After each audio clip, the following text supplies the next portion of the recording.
We talk often here on Comunidad del Valle about literacy for children. Well, there's also literacy for adults. The need is there, and now the help is there. Let me introduce Andrew Bonicontro, who is here on Comunidad del Valle with Vision Literacy. And Rudy Tenes can be described as a literacy advocate. Welcome to the show. Thank you. Well, tell us, first of all, Andrew, about Vision Literacy. Well, Vision Literacy has been, we're Santa Clara based, been in the Bay Area for about 30 years now. And serving the adult community in a variety of ways, one-on-one tutoring, as well as what we've been doing lately is a lot of larger classroom events where they'll just go on from session to session, and we have all different levels from beginner to quite advanced. For those who might not understand, why is there adult illiteracy? Well, it's amazing. I think this is a very cosmopolitan area, obviously. Across the U.S., it's a huge problem, and predominantly the largest segment are white people who are born in the U.S. But here we have a real mixture of people from Asia, people from South America, from Mexico, obviously from Russia, and it ranges from programmers who come to program at Google that don't have a very good... So it's English illiteracy, not the fact that they can read and write in their own language. Oh, absolutely, absolutely. A lot of these people are, they're very inspiring to work with. I work with them as a tutor, and I'm also an honorary board member, so I see firsthand the changes that they can make in their own lives. And I think one of the things that really principally drives a lot of these folks to do this and to learn English is to communicate with the educators of their children in schools. I think it's very frustrating. We had a segment about that on our last show last week, so I mean it makes perfect sense. Casa Q delivered these ornaments, so what do these ornaments have to do with the Vision Literacy? Well, these are some of the perks, as we call them. We're currently embarking on a crowdsourcing campaign called the Power of Literacy, where we're trying to generate funds from people in the community to bring the next 1,000 people through our program in the Bay Area. And as part of that, it's kind of culminating in an event that we're having at the Tesla headquarters on the 4th of December. But along the way, for donating, we have all these perks, these beautiful Casa Q ornaments here are some of them. And we also have tickets to the Improv, autographed books by Isabel Allende and Steve Wozniak, who also happens to be a board member of Vision Literacy. Power lunch with Hollywood producer Rick Nahara. And then wine party, thanks to Wine with Amigos. And as I said, we're going to have this VIP gathering at the Tesla showroom in Santana Row on the 4th. And a couple of our lucky attendees are going to get to take a Tesla home for the weekend. Oh my goodness, very good. Some good stuff. And Rudy is here because Rudy came to this country and he was very literate, but just not in English. And so he's now very literate, biliterate, is that a word? I would say so, yeah. And he's written a book, it's called Hand to Hand, Mano a Mano, Gringo Chicano. Rudy, tell us how difficult maybe it was for you to learn that language as an adult, and how you overcame that. I think that as an adult, I face the same problems that most of the people that are immigrants from any place in the world, confront. Because you come into a different kind of a culture, society, and it's very difficult really to survive.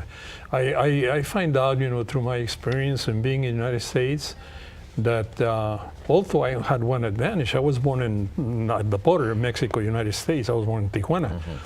But even when I was a little kid, I realized immediately how important it was to learn English. A lot of people, they don't understand, they come to the United States and they sort of, put it aside. We make it easy for them to not have to learn English because we cater to them in their native language.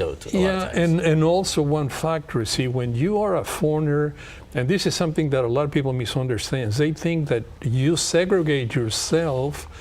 And in fact, you do it to a certain degree because you tend to hang around with people of your own language. So it's not that you don't want to learn another language or whatever you're living, but the fact is that it's a lot easier for you to communicate with each other.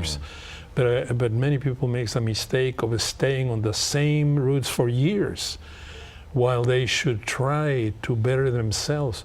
Because learning another language, it doesn't matter what other language it is, but it's important to learn the language of whatever country you are living. Very good. How soon, how difficult, I should say, is it not to master, but to learn the English language if you recently arrived? Well, it really comes down to the students themselves and how much, I mean, some of these folks are incredible. They're working multiple jobs. They have children, families, and they have to do an awful lot of work on their own outside of the classroom. What we do is they're driving on our streets, as we saw in one of your videos here. They're driving on our streets. I got to read the road signs. Yeah, exactly. So if that's not scary enough to motivate, I don't know what is. But no, it's important for them to really try to put as much time in outside of the classroom because, as Rudy was saying, a lot of these folks will come out of our class and it is really triage. I mean, we're spending 2 hours a week with them.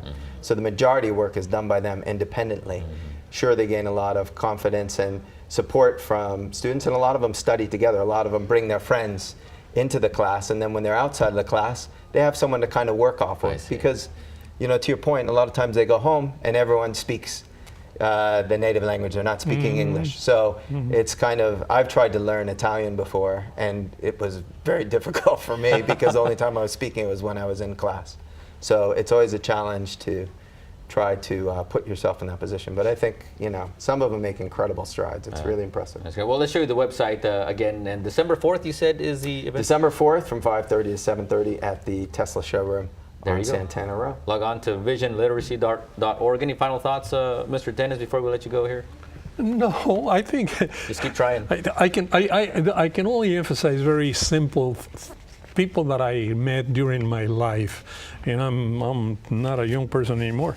But I remember Carlos Santana, he practically started playing music in Tijuana. He was your neighbor in Tijuana, right? And yet he became so powerful all over the world, but he's absolutely bilingual. Yeah. You take a case like Ricardo Montalban.